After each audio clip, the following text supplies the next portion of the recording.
sustainability is a journey and not a destination. So I ask you, where do you feel like GM is right now in your sustainability journey? So I think at GM in the last few years, we've made several commitments. The commitment to be carbon neutral in our product and operations by 2040, the commitment to eliminate tailpipe emissions by 2035, the commitment to be renewable energy dependent across all of our plants and facilities by 2025 in the US and then 2035 globally. We've also made significant commitment into our all-electric future, investing $35 billion in the next 5 years in growing our EV and AV capacity, and then adding 2 million EV units by 2025 across the globe. So these commitments are very important. We stand behind them. It's taken a lot of work to get to this point. But I think what's important, Lauren, is the urgency of action. Right, that's something that we're really pushing towards. I remember I was sitting with you, I don't know if it was COP or this conference, but I quoted a Persian poet who said, "Mahar cheez ba dast dade ba shimas dast dadi," meaning that whatever we could have lost has been lost. So I feel that this is a message that we are pushing as climate advocates within the company, that the claims are very important in our journey, but now is the time to really push for the urgency of action is what I would say where we are in the journey in the company. We've heard today from a lot of newer companies, younger companies, which I think is very common in the climate tech space and in the climate space more generally, but General Motors has been around for, I think, 115 years. Yes. So how do you think innovation is important to you as the culture, as part of the culture at GM? Yeah. Innovation is absolutely important, particularly in our climate journey. Innovation is important. All the claims that I talked to you about, they cannot happen in isolation. And I feel that, I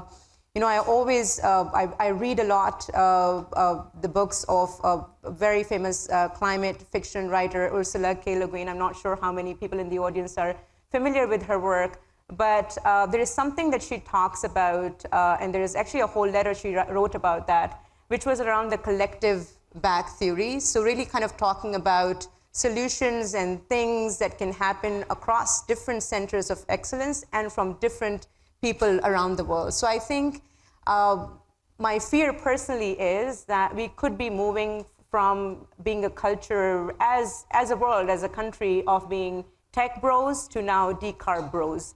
So there is, I sort of fear that, and I think keeping that in mind, the philosophy that I and a lot of other people at General Motors are trying to push for is this collective back theory of innovation, where ideas can come from anywhere in the company, doesn't matter what level you're at, it doesn't matter how big you are as a company or how small you are as a company. And I would say we have 3 different approaches that we have taken, and some of the work that I've spearheaded. We have a partnership with MIT Solve, and we also have a partnership with XPRIZE, and those are the 2 platforms that are sort of global crowd-solving, crowd innovation sort of platforms that are bringing together people from all around the world, including non-Western world, because I think de-Westernization and decolonization of innovation is also very important when we talk about innovation in the climate space.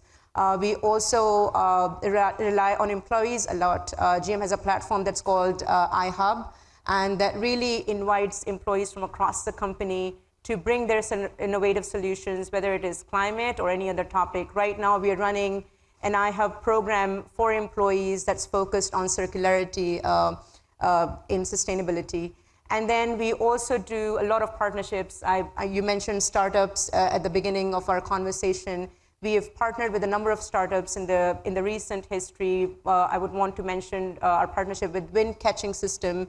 It's a Norway-based offshore floating energy making organization. We also have partnership with RMI, Rocky Mountain Institute, and there's a partnership that's focused on virtual power plants.